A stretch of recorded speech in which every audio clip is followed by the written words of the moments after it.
How many hours of sleep do you normally get a night? I get about 6 hours and 45 minutes of sleep every night. I get 5 hours of sleep. Hey listeners, this is Claire Alfano, and today we will be discussing an overlooked problem that goes beyond the Hill School: sleep.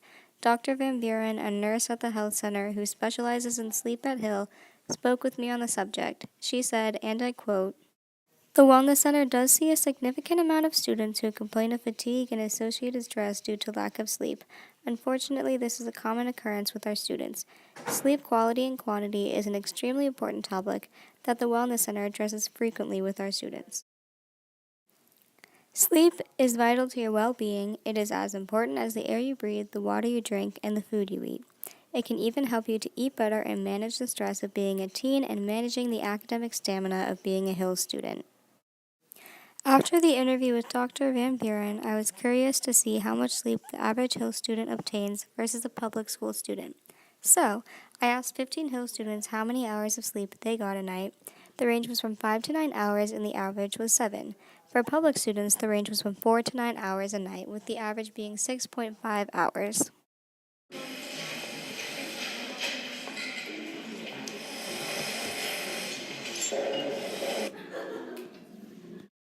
Every day, a human is supposed to sleep 9 hours a day. What does the Hill School do? They don't care. They want you to sleep 5 hours a day. You know why? Because study hall isn't enough time for you to get your work done. And not just that. So I stay up every night trying to do my homework.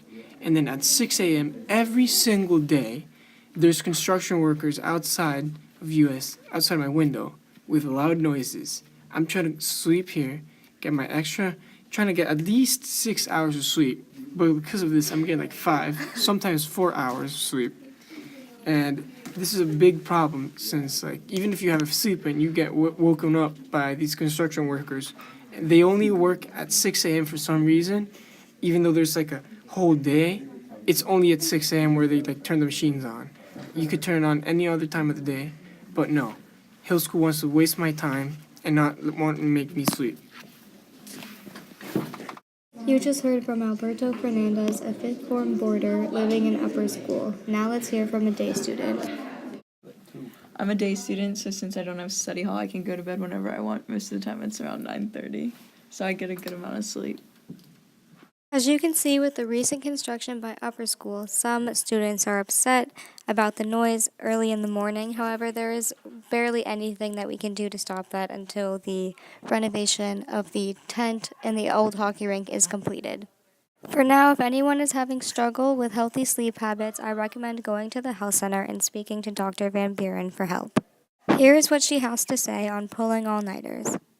Thinking that staying up late to study for a test can commonly hurt more than help you. Sleep is food for the brain.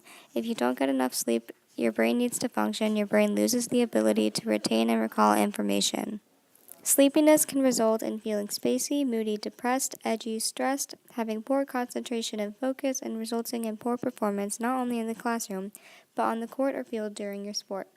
People who are sleep deprived have a greater incidence of experiencing injury or illness. Sleepiness can also make it hard to get along with your friends. Based on the interview with Dr. Van Buren, loss of sleep is an ongoing issue at Hill and beyond. Dr. Van Buren said that avoiding using electronics and eating at least 1 hour before bed will help you sleep better, as well as avoiding caffeine. Exercising during the daytime and having a sleep routine will help you with sleep loss. Obviously, it is impossible to not check your device an hour before you go to bed because our campus is technologically based. However, not staring at it for an hour once you turn your lights off should greatly improve your sleep, which will greatly improve your attitude during the academic day. With that, you should ask yourself, am I doing the right things to be able to get enough sleep? If not, visiting Dr. Van Buren is the perfect start to having healthy sleeping habits. I am Claire Alfano, and this is Hill News. Thanks for listening.